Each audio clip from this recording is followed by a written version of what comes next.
Tumaas na ng 10 piso kada kilo ang presyo ng manok sa ilang pamilihan dahil sa epekto ng mainit na panahon.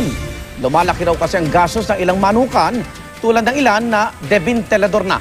Apektado na rin daw ng init ang mga isda na alternatibo pa naman sa karne ng mga Katoliko ngayong Semana Santa. Nagmahal na rin kaya ang isda? Saksi si Chino Gaston. Dahil sa sobrang init ng panahon, ultimo kulungan ng mga alagang manok sa poultry farm na ito sa Lawag, nilagyan na ng malalaking electric fan.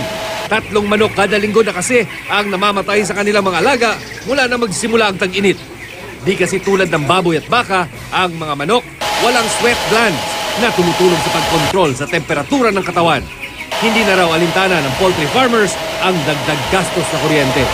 Maraming namamatay na manok kaya maglagay kami ng blower para malamig. Dahil din sa sobrang init kaya lugi na raw ng 10,000 piso ang ilang palaisdaan.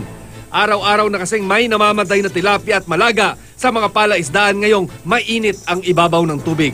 Ang epekto ng sobrang init sa mga manok at isda, nakakaapekto na kaya sa presyuhan ng mga ito sa palengke. Inigot namin ang Balintawak Market sa Quezon City. Magkano yung tinaas ngayon ng manok per kilo? Ang laki po, sir, eh. Magkano? Sa 10 piso na po. Ano bang nagtaas ang presyo ng manok sa ngayon, yung sa suppliers? Talagang tumaas. Ano pong paliwanag nila? Bakit? Gasolina at saka sa pagkain. Sa pagkain. Hindi ba related sa init, sinasabi ng mama? Sa init.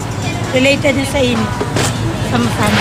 Sa kabila nito, bibili pa rin ng manok kahit mas mahal ngayon. Naman, kahit naman mahal. Bakit? Siyempre, kailangan eh.